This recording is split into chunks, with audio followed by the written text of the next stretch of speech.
Hello everyone, I am Woman 111. Um, I am here to read my blog, The Me Time Chronicles, Chapter 1. Um, this has not been an easy process for me. As I am doing so, I am being guided by my heart to expose and share my life journey with everyone in the hope that it might help shed the light on your own path and your own discovery to your connection to your own heart. As you can tell, I am very nervous. Uh, there has been a lot of resistance encountered in pushing myself to do so. I am currently 43 years old, and this is the first time I'm posting a video on YouTube. Even have a YouTube channel. I have no social media presence, so this should tell you a lot about where I stand with social media. Um, so this is a first for me, so please bear with me in this process.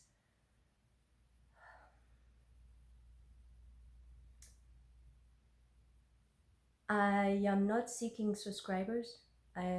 Please refrain from posting comments. I am an intuitive energy worker, as within many other qualities that I have. So just listening to my voice and listening to my story should be sufficient into guiding you and nurturing you into finding and activating the connection to your heart.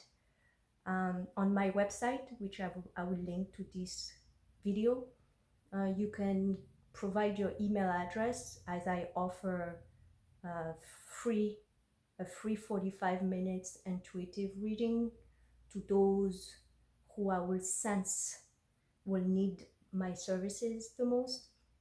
I am very selective as to whom I will provide my services to, as I have discovered that not everybody is seeking peace and is seeking to awaken.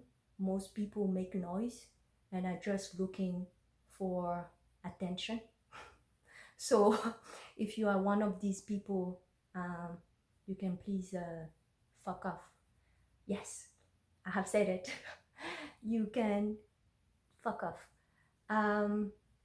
Yes, this will show me who is really looking into getting the work done as opposed to just making noise and looking to for attention. So again, refrain yourself from posting comments, as I will not read them. I don't care. So here's my journey, and I hope as we get to know each other and as I get to ease into this process, you and I get to build a bond with each other, and hopefully this will guide you into becoming the best version of yourself as well. English is my second language. My native language is French and Fon. You'll get to discover this about myself. So if you are having a hard time hearing me, because I'm just recording this on my phone, I am not tech savvy. This is the first for me. Again, I am being pulled and pushed by my heart to share my journey. So this is it. This is a gift that I'm sharing with the world, again, for the hope of a better world for all of us. May my light shed light on your own path to your self-discovery. Here it is. The Me Time Chronicles, Chapter 1, The Catalyst, My Ayahuasca Experience. I have been duped. I have done everything I was supposed to do, And yet, I hate my life. I own my house, have the family I thought I wanted, do not have to work, and can organize my day as I saw fit, but can barely stand the agony of going through my day. How did I get here? I considered myself to be a very strong and independent woman with a good hold on my life. Everything looked good on the surface, and yet I am still waking up every day with this disconnect within my heart. I feel like I never really seem to have time to focus on myself the way I really want to. There seemed to always be something to chase. I had to be a good girl for my parents when I was little. I had to try to get good grades in school and follow all the rules to prove to them that I deserved their love and attention. I had to get a good job and make as much money as possible to prove to society that I made it as an adult. To top it all off, I had to be a good wife, a good mother, and let's not forget to mention a good friend to as many people as possible. How could I possibly have time for myself while I keep up with all these aspects of my life? Who am I? What do I stand for? Why is it that I keep waking up every morning feeling drained and uninspired? All I wanted was to feel loved and supported by my surrounding. There goes another day. Better get my emotional armor on. Never know how I'm going to get hurt today. I will sigh, dragging myself out of bed every morning. Being in distress mode most of my life has drained me of my time and attention. The resentment, pain, and pure agony I have been feeling was becoming harder and harder to hide from myself. What is wrong with me? Why can't I just be like everyone else and be happy with the way things are? What is this longing whispering within me at every hour of the day? There must be more than this. This cannot be it for me, can it? The infamous ayahuasca experience. I have always been fascinated by the way we communicate with each other in our society. Being faced with various severe traumas ranging from the suicide of my mom when I was 9 years old, my own failed attempt of suicide as a teenager, physical and emotional abuses from my parents and siblings, various addictions, alcohol, weed, porn, severe racism from my own races, I am Caucasian and Black, and a sexual abuse experience at a later stage in my life, I was always open to any avenue that could provide me with any insight regarding this world from a source that felt true and safe to me. I grew up in what you would call a religious and spiritual household, which from my perspective have both become the same thing. They are rigid and unevolving aspects to the path to inner freedom and true access to our inner world. Although being spiritual is defined as finding one's own path to God, it has become tainted by various spiritual authorities dictating what becoming awakened to one's own truth and purpose should look and sound like. I was tired of someone else telling me about what God is asking of me and how I am to navigate this world effectively to obtain His or her mercy. I wanted to come to that discovery for myself. I wanted to know in my heart that it was so, not because someone else swears or threatens me that it is the case, but more from my own innate discovery and understanding of the world. It is from that state of mind that my interest for ayahuasca has been sparked. As per Wikipedia, ayahuasca is a South American psychoactive brew traditionally used by indigenous cultures and folk healers in Amazon and Orinoco basins for spiritual ceremonies, divinations, and healing a variety of psychosomatic complaints. Through educating myself along the way by reading about it, I understood that psychedelic drugs, on some level, allow us to access an uncharted part of our mind. What a cool experience for one to have. I was thrilled by the possibility of accessing an aspect of my psyche in a way that can only be known and experienced by me. It is with great awe and fascination that I found myself on a plane to Peru for a 3-day ayahuasca retreat a few years after that discovery. The actualization of this trip happened with such effortlessness and ease that I was still doubting it as it was unveiling itself. It happened in the most peculiar way and led me to my solo adventure to Peru to meet and discover another part of myself. I was beyond excited. I woke up feeling the same resentment, pain, and agony as I always do every morning. After waking up my husband, I will then proceed to do the same with my daughter Anne and set her up for breakfast before dropping her off at school. John, my husband, with a kiss on my cheek, was indicating his departure for work.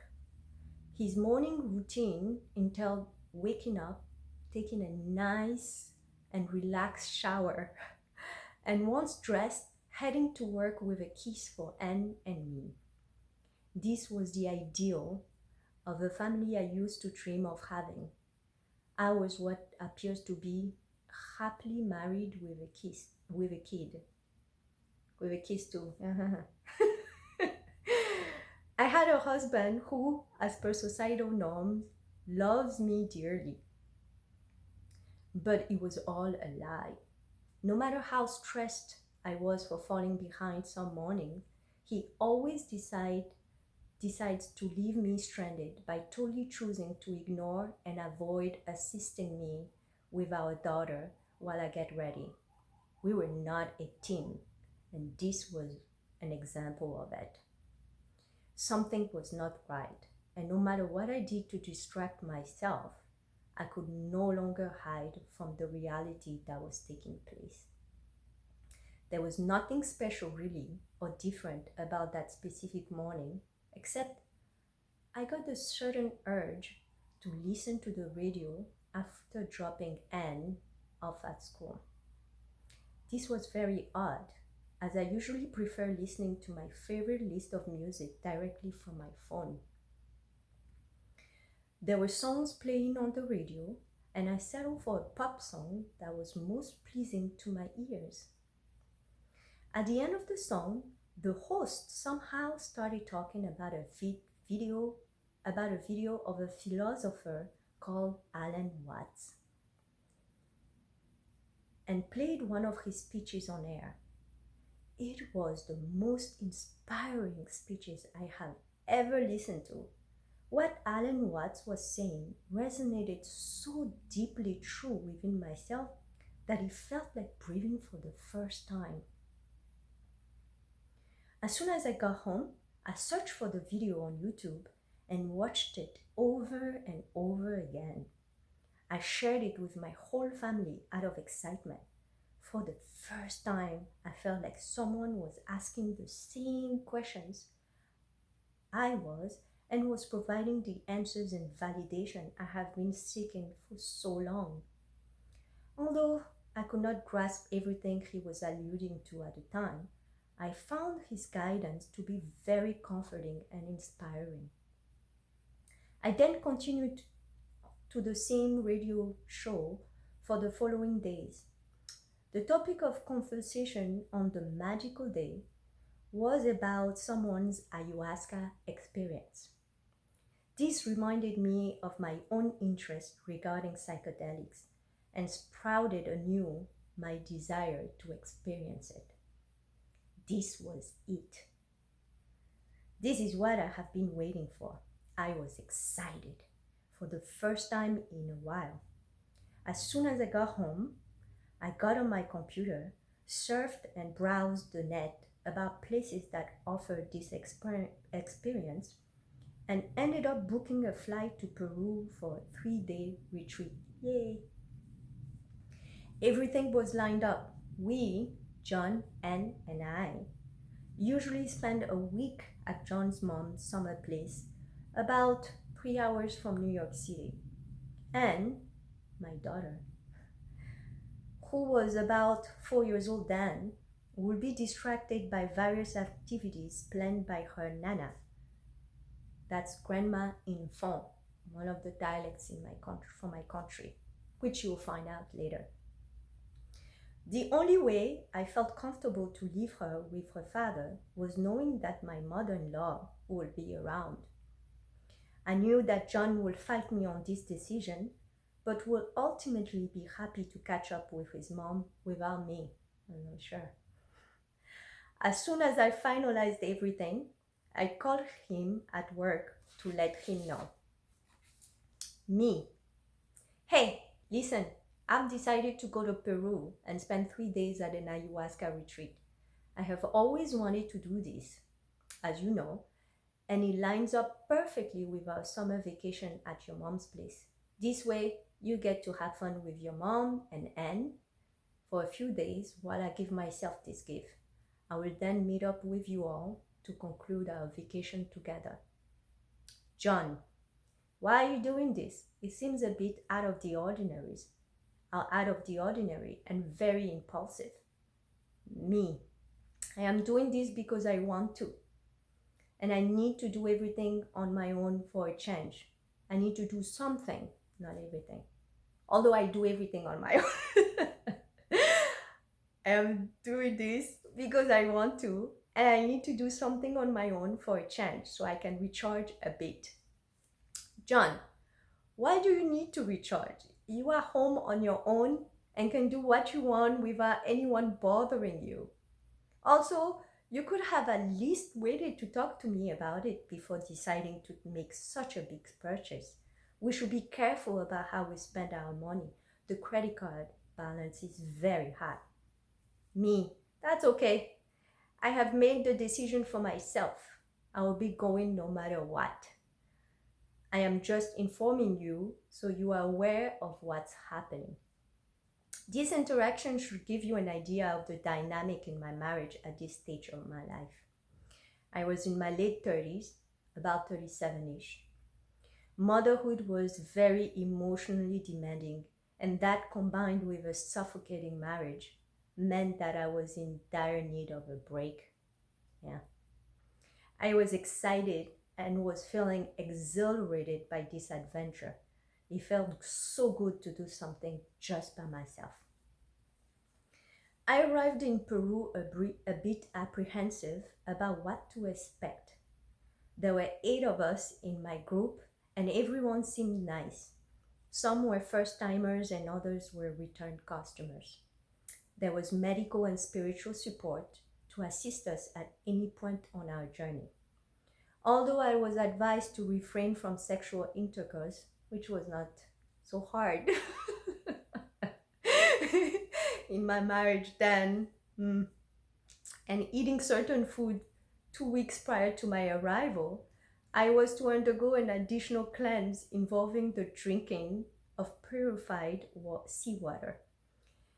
The effect of this water was felt immediately with a sensation of needing to go to the bathroom right away. I also continued to drink the water and use the bathroom until only clear water was coming out of me. After this step, we then proceeded to the location of our retreat. I had 2 chances to drink the ayahuasca brew during my 3-day retreat. The whole group was introduced to our shaman, And then we each took turns speaking to a therapist to formulate our intention going into the experience. Therapist. We like to ask everyone to have a clear intention. That way, the experience can be more helpful. Me. I am unhappy with my marriage and my life in general. I have tried to be there for my husband and my family, but I'm feeling resentful and unhappy and can't seem to understand what else to do. Is there more for me? What is my purpose? Why do I exist? Those were the questions haunting me. Our first session of ingesting the brew was that very same evening. We were taken to a hut where the ayahuasca ceremony was to take place. There were spots arranged all around the hut for each of us, and a fire burning in the middle. The shaman proceeded with handing each of us a cup of the brew to be ingested. Shortly after that, I heard everyone purging, vomiting into the dedicated bucket. Everyone but me. I felt a buzz, but did not have the infamous purging that all of my other companions in the group had. The shaman who prepared the brew was guiding us on our inner journey through chanting. Nothing really happened to me that night except a blissful high that allowed me to observe my surroundings from a space of deep silence.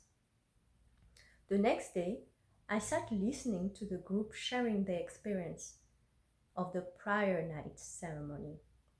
As my turn came to speak, I made sure to express to the shaman and doctors present that morning my disappointment towards not having experienced anything and towards their uncertainty with how much of the brew was to be given to me. The shaman seemed skeptical to have me ingest any more than what was given, 2 cups, as apparently he had never given that much to any woman before. I wasn't quite sure what that meant, but I flew all the way from New Jersey for this and might not have plenty of opportunity for it to happen again, so the pressure was on. I made sure it was clear to them that our last session on the evening of the following day was my last shot. The evening of my last ayahuasca ceremony has arrived. After ingestion of the brew, everyone proceeded to purging into the dedicated bucket as the time before. Everyone except me. Not again. What? I could hear the shaman whispering to the doctor and nurses on site. They were debating whether to give me more of the brew or not. The shaman approached me and recommended I take more. I had no objection to this as I knew I was in a safe environment. As soon as I ingested that 3rd cup, I was taken by a vile impulse to project out whatever I had in my guts. I was really surprised by the amount of dark sludge coming out of me. I only had a bowl of porridge earlier as we were on a strict vegan diet. So where was this unending amount of sludge pouring out of me coming from? In that instant, I felt pulled within myself into a space filled with the most vibrant colors. The colors were so vibrant and bright that the words to describe them are not enough. I was surrounded by what appeared to be vines emerging from the vibrant and colorful ground, waving snake-like, as if submerged in an invisible sea. Each vine or strand seemed to be alive. There were millions of them all over the place. They were all surrounding me. Some were short and others tall. Some were flat-looking while others were cylindrical. Some were fat and others thin. Some were spiky and others smooth. Some were unicolored, while others were multicolored, all equally vibrant and beautiful in their own way. Such beautiful colors. There were unlimited varieties, but all were connected as one being. I felt welcome in this space by what felt like so much love. So much love. The love felt so pure and effortless, and I was taken over by a sensation of being home. I was overwhelmed by the amount of love I was surrounded by. There was so much of it around me. Wow, so cool. Somehow, a blockage was present. Although I was innately aware of the limitless amount of love flowing effortlessly and abundantly all around me, it was unable to flow through me. I love you so much, I would keep screaming out of my lung, desperately trying to access that flow, which was effortlessly embracing everything around me. Everything except me. I needed to communicate to it that I could not receive its love, nor could it receive mine. No matter what I did, it seemed to be clueless about what I was trying to communicate and did not seem concerned at all by this fact. I spent what seemed like hours, days, years, decades trying to convey to this place or entity that I could not receive its love, even though I knew and felt the abundance of it around me. There was no concept of time, so it was very hard to grasp how long I've been doing this for. I was desperate to communicate and be in flow with this loving entity. It just felt like torture to be separated from it. The void and hopelessness felt from this disconnect was unbearable.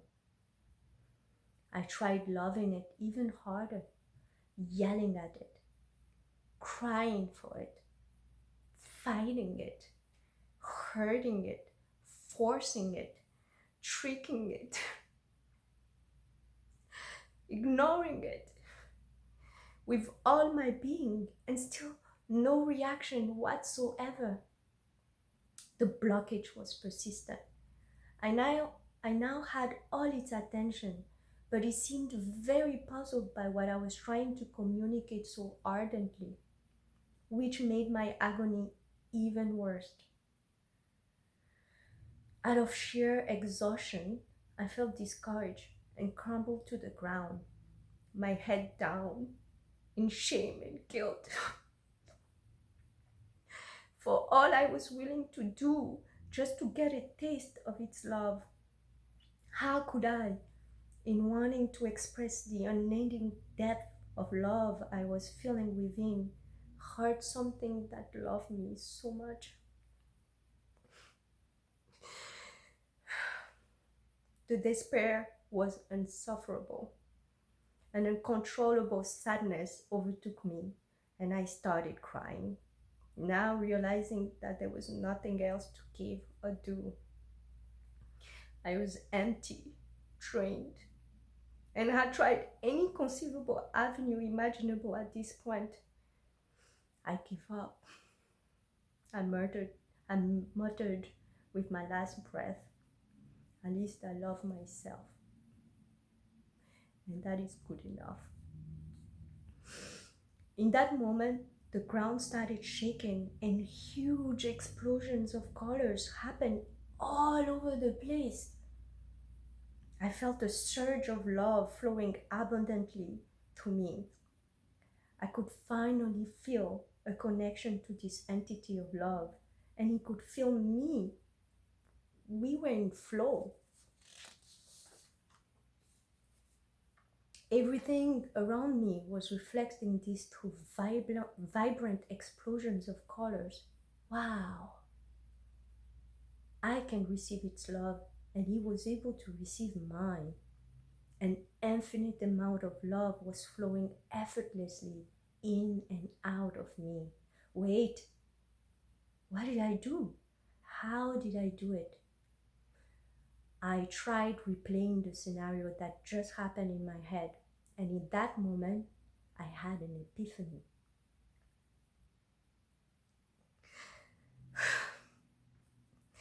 I love me, I exclaimed with sheer excitement. Waves of colors and love were exploding all over the place again.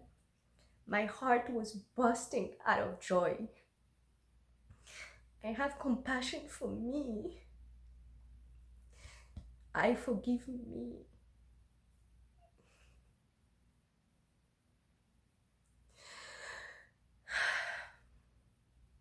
I exclaimed with sheer excitement.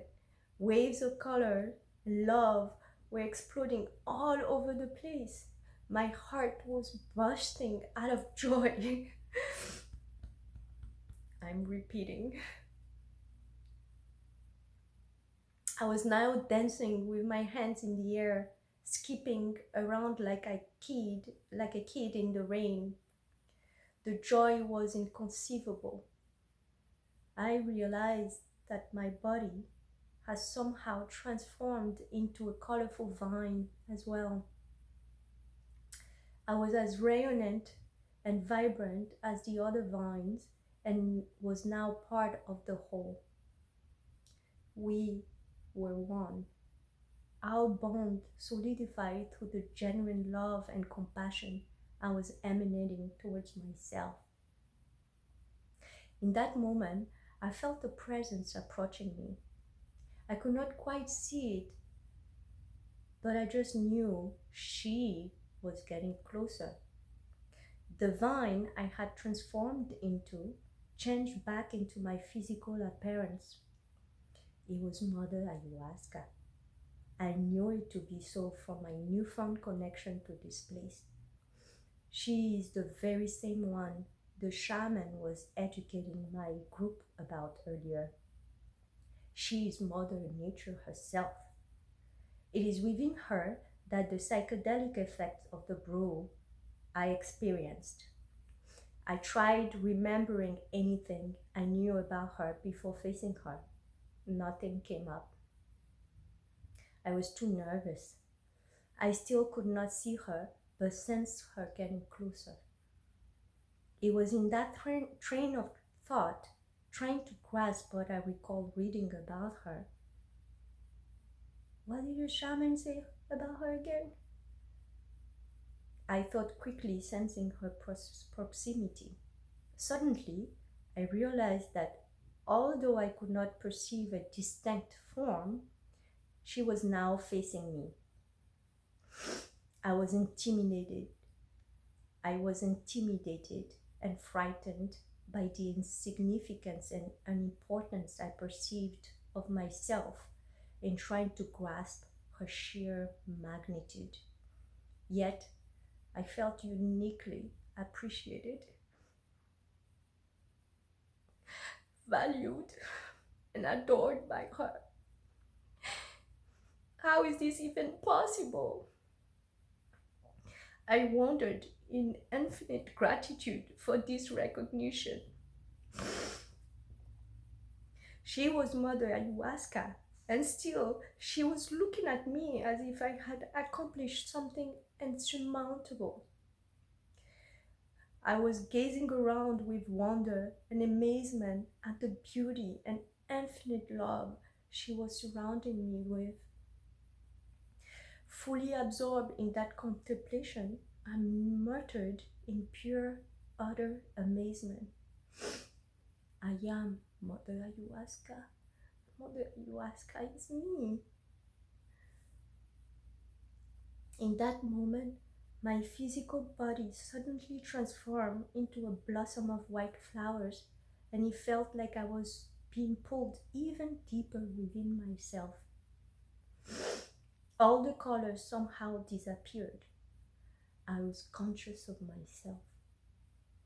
I emerged into what appeared to be an empty and black space, a void. There was no physicality to me, but I was present.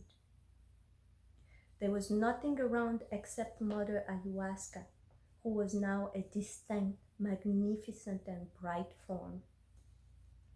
This felt normal and very natural, so I did not question it.